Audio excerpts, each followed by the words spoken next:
तर हा होता शेतकऱ्यांचा संताप आणि या संतापातून ते पाहणी करायला येणाऱ्या मंत्र्यांना काही सवाल देखील करतायत। पुढे जाऊया। गेल्या काही दिवसांपासून मराठवाड्यामध्ये जोरदार पाऊस कोसळतोय। बीड आणि धाराशिवमध्ये अजून देखील बचाव कार्य सुरू आहे। धाराशिवमध्ये 150 लोक अजूनही अडकले आहेत, तर बीडमध्ये अनेकांना सुरक्षित ठिकाणी हलवण्यात आलंय। मराठवाड्यामध्ये काय स्थिती आहे याविषयी विभागीय आयुक्त जितेंद्र पापळकर यांनी काय माहिती दिली आहे बघूया।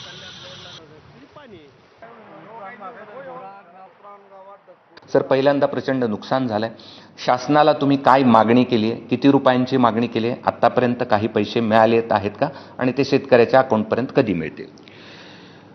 आतापर्यंत आम्हाला या जुलै ऑगस्टपर्यंतचे सर्व जे काही आमचे अंतिम रिपोर्ट्स आहेत, अंतिम रिपोर्ट शासनाला सादर झाले होते, त्याच्यापैकी साधारणतः आम्हाला आता 697 कोटी रुपये प्राप्त झालेले आहेत आणि उरलेले 721 कोटी देखील या 1-2 दिवसात आम्हाला प्राप्त होणार आहेत। आणि आलेली रक्कम जी आहे ती रक्कम प्रत्येकाच्या शेतकऱ्यांच्या अकाउंटला जाण्याच्यासाठी आमच्या तालुक्याच्या पातळीवरच्या ज्या काही टीम आहेत त्या कार्यरत आहेत। त्यांच्या सर्वांची माझी फक्त शेतकऱ्यांना एक विनंती राहील की आपण या निमित्तानं आपल्याला आलेल्या याच्या नोंदीप्रमाणे आपण आपलं KYC इमिजिएटली करून घ्यावं, जेणेकरून प्रत्येकाच्या अकाउंटला ही रक्कम लगेच जमा होईल।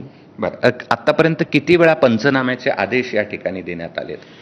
पंचनाम्याचे आदेश सलग आहेत, म्हणजे कारण मागच्या या 1 महिन्यापासून आम्ही सलग आम्ही अतिवृष्टीचा सामना करत आहोत। त्याच्यामुळे वेगळ्या वेळी असे वेगवेगळे आदेश देण्याची त्याला आवश्यकताच नव्हती। स्टँडिंग ऑर्डर्स होत्या की ज्या ज्या ठिकाणी अतिवृष्टी झालेली असेल, सर्कलमध्ये अतिवृष्टी असेल, त्या ठिकाणी सर्व ठिकाणी पंचनामे करण्याचं काम अतिशय वेगानं सुरू आहे। तर आणि पीक विम्याचे निकष नेमके काय आहेत? पीक विमा आता ह्या वर्षीपासून पीक विमा हा डायरेक्टली आपल्या पीक कापणी प्रयोगावरती अवलंबून राहणार आहे। त्यामुळे जेव्हा केव्हा याचे हार्वेस्टिंग झाल्यानंतर, पीक कापणी प्रयोग झाल्यानंतर जे काही पिकाचं नुकसान असेल त्याच्या स्टँडर्ड यील्ड प्रमाणे प्रत्येकाला पीक विम्याची रक्कम अवेलेबल होईल। मग आता रक्कम कुठली मिळेल आणि कुठल्या निकषापासून? आता जी आहे ती आपली NDRFच्या गाईडलाईन्स प्रमाणे जी काही निकष शासनाने ठरवलेले आहेत त्याच्याप्रमाणे सर्व लोकांना या निकषाप्रमाणे आम्ही आता त्याची सगळ्यात डिमांड करतो आहोत। कधीपर्यंत मिळू शकेल?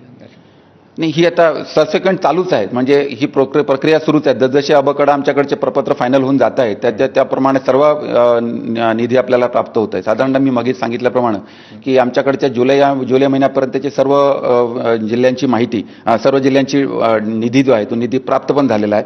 ऑगस्ट महिन्यामधले देखील काही 1-2 जिल्हे वगळता सर्व जिल्ह्यांची देखील निधी प्राप्त झालेला आहे।